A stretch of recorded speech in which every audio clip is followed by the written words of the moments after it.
A whirlwind few days in Iowa has launched Campaign 2012 into high gear for now. The Republican field has effectively split into two tiers, with three candidates emerging as the top contenders to challenge President Obama. Here we go, Tea Party, here we go. Iowa's Ames straw poll weekend came complete with all the normal trappings of a full-blown red, white, and blue campaign. Country music, corn on the cob, and plenty of games for the kids. Somebody help me get out of Louisiana. As Michelle Bachmann, the Iowa-born congresswoman from Minnesota, claimed the first big victory of her 7-week-old campaign. If we stick together in this huge movement, fiscal conservatives, national security conservatives, social conservatives, and the Tea Party movement, there is no doubt in my mind, we are the team that can't be beat for 2012. But Bachmann's victory lap was almost immediately upstaged by the arrival in the state and in the race of Texas Governor Rick Perry. At a Republican Party dinner in Waterloo last night, Perry worked the crowd as if he'd been in the race for far more than just 24 hours. Perry, who did not compete in Saturday's straw poll, explained his late entrance into the race by comparing it to the 16 years it took to marry his wife. Sometimes it kind of takes me a while to get into something like this presidential race, but let me tell you, when I'm in all the way. The Republican contest to unseat President Obama took more than one dramatic turn over the weekend. Tim Pawlenty, the former Minnesota governor who came in third in the straw poll, far behind Bachmann and Texas Congressman Ron Paul, dropped out hours later. I think the measure of us in this phase was really, can you get some lift out of Ames to get the ante, if you will, to get to the next round, and that didn't happen. And unfortunately, I wish it would have. It didn't happen. As the president's approval ratings continue to slide, GOP hopefuls are sharpening their attacks. People feel it now, the fire. They recognize that Obama can be beat. And they want to make sure that we don't have just the other team wearing the other jersey. They want to make sure that they have a champion, a fighter, somebody who's going to stand up and have guts. The President of the United States has a pen, and it's called a veto pen. And I will use it until the ink runs out if that's what it takes to get the message. We're not spending all the money. Perry's entry into the race sets up a defining moment for the Republican Party.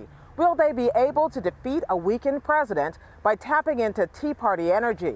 The choice is on in this battleground state, which President Obama won in 2008, but may be up for grabs in 2012. It's wonderful to be here. Thanks so much.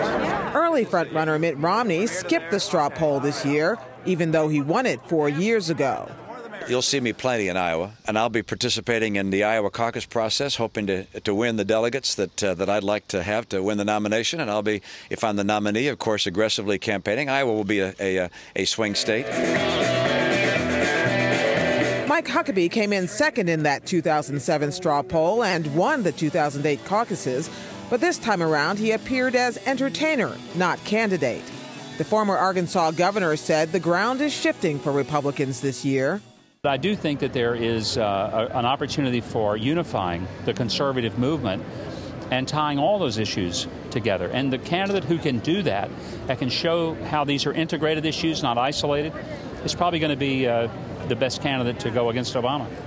Mary Howard, who lost her job at the University of Iowa and is in danger of losing her home, is the type of Republican voter the candidates hope to attract.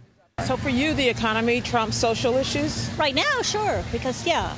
Right now we need results, and sometimes you have to compromise to get results, you know, and I think Obama has done that to a certain extent, but the jobs aren't coming back, and we've got to deal with that. Thank you. Bachmann gears her appeal to social conservatives, but is also emphasizing her position on economic issues like the debt ceiling compromise, which she opposed. They want someone who means what they say and say what they mean. And that's what I've been doing in Washington. I've been at the tip of the spear on issue after issue, whether it was the TARP bailout, the $700 billion bailout, and I was at the tip of the spear on Obamacare, fighting against it to make sure it wouldn't come into effect. Perry also says he can do a better job of turning the economy around. Two of the most important issues of our time is jobs and debt.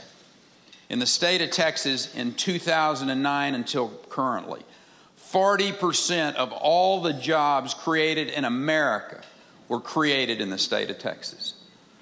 Iowa pollster Ann Selzer credits the Tea Party movement for crystallizing issues for the Republican field. I think that the Tea Party has really blended it. It used to be that the social conservatives that's all they wanted to talk about, and the fiscal people were left without a country. And now the Tea Party has really helped meld those two together. So it'll be interesting to see how that develops.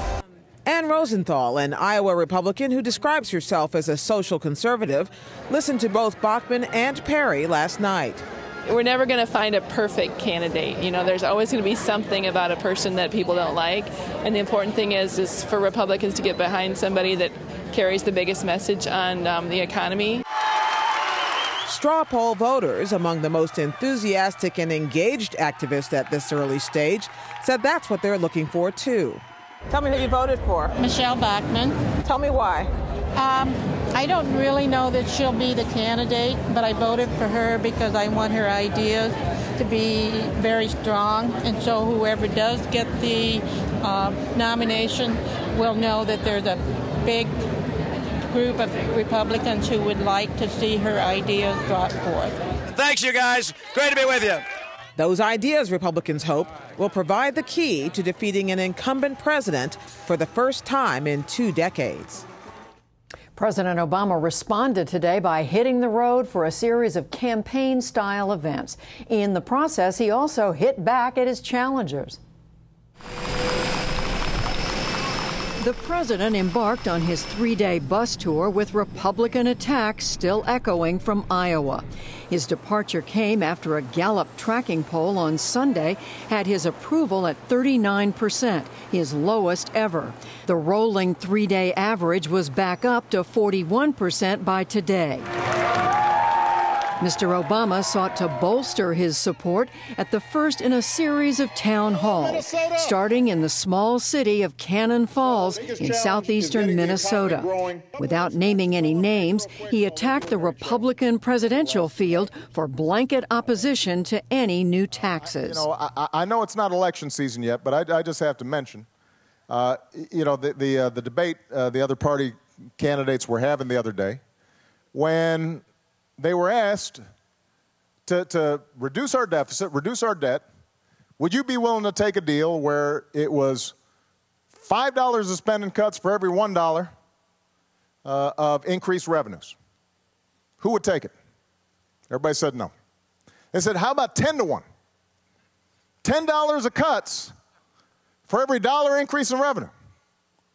Are you saying that none of you would take it? And everybody raised their hand. None of them would take it. Think about that. I mean, that's just not common sense.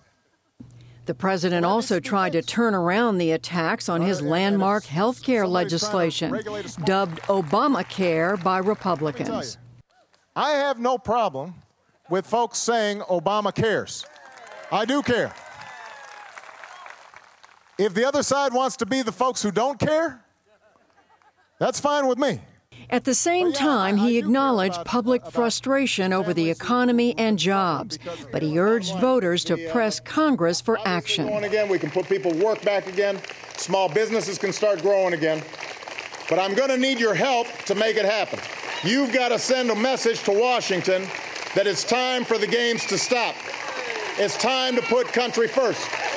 From Minnesota, the president traveled on to Iowa. Later this week, he will close his tour of the heartland with a visit to his home state of Illinois. For more now on how the 2012 campaign is reshaping itself, we turn to NewsHour political editor David Chalian. David, you and I spent the long weekend in Iowa, and we saw a lot of this red, white, and blue campaigning. How is what the president doing today any different from what we were watching? Well, he doesn't have Obama 2012 posters, but that's about the only difference. The White House is trying to make the point, Gwen, that this is an official event. This is the president as president going out and talking to Americans. But you and I know that's a distinction without a difference. He is a declared presidential candidate. He's raising money every week for his campaign, and his team is supremely focused on November 2012. They are, of course, short-term focused on the economy as well, and that's what he is keeping the focus of this entire tour. But it's not like he's choosing his spots randomly, right? I mean, he's going through these critical Midwestern battleground states, Minnesota, Iowa, and Iowa, and the timing of this is no mistake either. The White House was keenly aware that the Republican candidates would be dominating the Iowa landscape because of the straw poll in that debate, and they wanted to get the president in there to have the counter-argument. Have they started at the White House to look at this top tier that we've identified tonight and said, okay, this one, this one, this one, which one would I rather run against?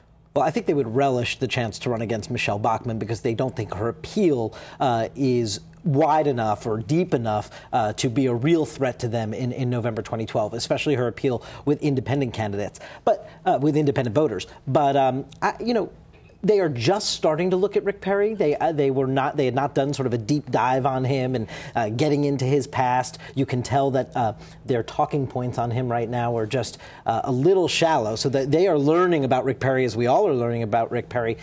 But they see Mitt Romney still as a potential threat. And you could just tell, if you look at David Axelrod, the senior advisor to President Obama, if you look at his Twitter feed, there's only one candidate he's been talking about on Twitter for the last couple months. That's Mitt Romney. Same thing if you look at sort of the outside group, Priorities USA, run by former Deputy Press Secretary Bill Burton. They've put up an ad only against one candidate, Mitt Romney. The Obama world is focused on Mitt Romney as a potential threat. And do they think that Mitt Romney, in deciding to forego kind of the hoopla of the straw poll, he's still going to run in the caucuses, and focusing on New Hampshire, did they have a sense about whether that was a good idea? Well, this is where their expertise in how a Republican nominating electorate only goes so far. They are watching what we are all watching, which is how bloody will this Republican nomination fight get now? As you said, we identified this tier. Talking to White House folks and the campaign folks at the Obama election headquarters in Chicago, Gwen, they're eager to see a prolonged Republican nomination fight. They'd like to see Rick Perry and Michelle Bachmann battle it out in Iowa. They'd then like to see Rick Perry and Mitt Romney battle it out for a while. But there's a cautionary note about that, because it's the same people you'll remember from 4 years ago who said they benefited from a prolonged fight with Hillary Clinton in that nomination process. Not only did they benefit to learn how to be a better candidate in Barack Obama himself, but they energized the Democratic electorate, which was very helpful to them in November 2008. So is this top three, does it guarantee a longer fight, this particular group of people, or is it a shorter fight? Is it over a lot faster? Does it begin to shrink more rapidly now? The length of the fight, I think, is going to largely be determined on these new rules that Republicans are using. They're not using a winner-take-all system for delegates in every one of these contests. They're going to have this proportional allocation. Therefore, there's the chance that if Michelle Bachmann wins Iowa, a potential likelihood, if Mitt Romney wins New Hampshire, where he's strongest, if Governor Perry, now darling of the South, wins South Carolina, you can imagine if you have that kind of split decision in those early states, that this could drag on for some time. So what are the lingering questions? Are there other people who might still get into this? I think we're seeing the field as it is now. I do think that what was slow forming really did get into focus this weekend. Here are some of the lingering questions I think out there about this top tier. Can Michelle Bachmann translate a straw poll win into raising a lot of money and starting to endear herself with the Republican establishment so that she's not just a sort of social conservative Tea Party Republican, but starts broadening that out? Wall Street Journal editorial page was a little questionable about that, and they are sort of the signal of the establishment of the Republican Party. They were suggesting that other people could still drop in. Exactly. And with Rick Perry, I think the big question is, can he handle the scrutiny that's about to come his way? He's been a governor for 10 years. He's certainly no stranger to scrutiny. But it's a national presidential contest, Gwen. It's a very different ball game. And when negative stories start coming out, how he responds to that is something we'll all be watching. We just don't know. He hasn't been tested that way. And the question for Mitt Romney now is probably the most interesting question out there that remains. Does he now have to get off this perch of above the fray. I'm just going to try to focus on Barack Obama and the economy, not really mix it up with my Republican opponents. Now that Rick Perry is presenting such a potential serious threat, does he need to get down and start one-on-one with Rick Perry and start making differentiation to the Republican nominating electorate in a way that he hasn't yet? Especially if they start attacking him instead of President Obama, which is what they're doing right now. Precisely. David Chalian, thank you. Thank you.